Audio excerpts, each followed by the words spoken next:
the screen as an attack my character would use.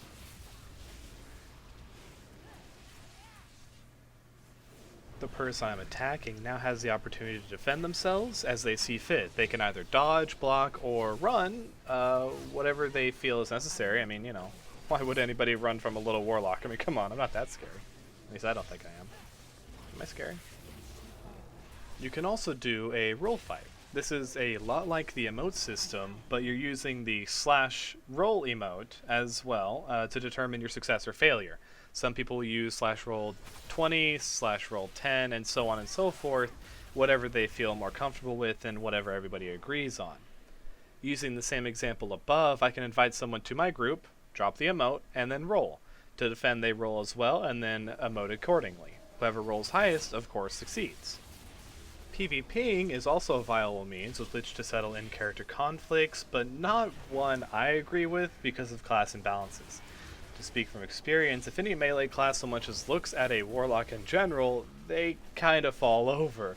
And since I made one, the idea of a 1v1 PvP battle is very off-putting to me.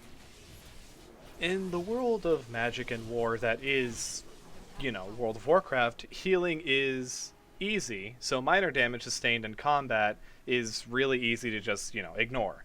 If you do want to cause someone a lasting injury or kill their character, you have to ask for consent first.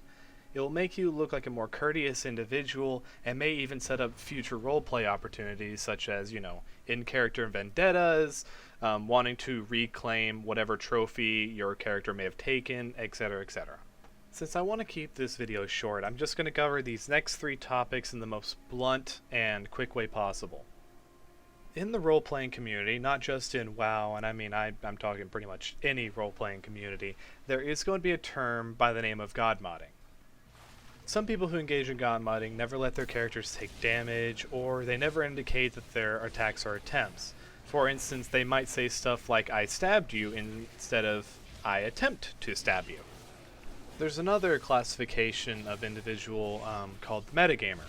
The metagamer will use information their character would never rightly know, such as knowing if you're in disguise.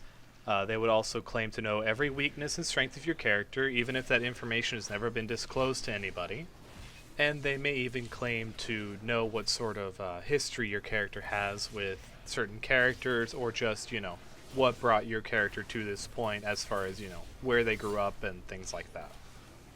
The last one I want to talk about is a huge pet peeve for me, and it's the people who never accept consequences for their actions.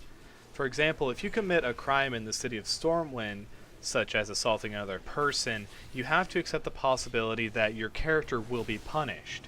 You also have to accept the possibility that while your character may escape, there is also, you know, likely to be a bounty on your character for an amount of gold.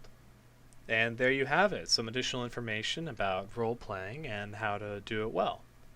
I want you all to be aware that I'm going to be putting out some additional videos that may not be entirely in line with the whole roleplay stuff, but hopefully it will still be entertaining.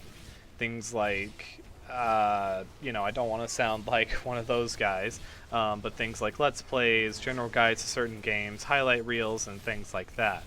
And I do want to go ahead and, you know, put this to rest. I'm not abandoning the roleplay resource idea because there's still plenty of things I can do here.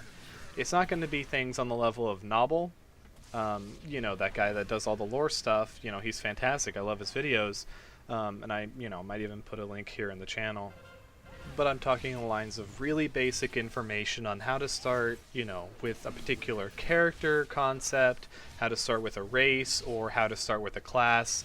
I'm not really going to be branching out into like special prestige or hero classes or super special classes. I'm not really going to be messing with any of that sort of stuff. I'll leave that to your own personal research and interpretation. But I will still be going over basic things like how to roleplay a night elf, how to roleplay a warrior, how to do all that sort of stuff. Of course, you know, loosely based guides in line with what I've been doing now. But anyway, I mean, this is going on a little bit longer than it probably should. But I do want to go ahead and thank you guys again for watching. I do hope that you enjoyed this episode, and I hope you look forward to more in the future. And hopefully you'll be enjoying the rest of the content I start churning out. Thanks for watching, and have a good one.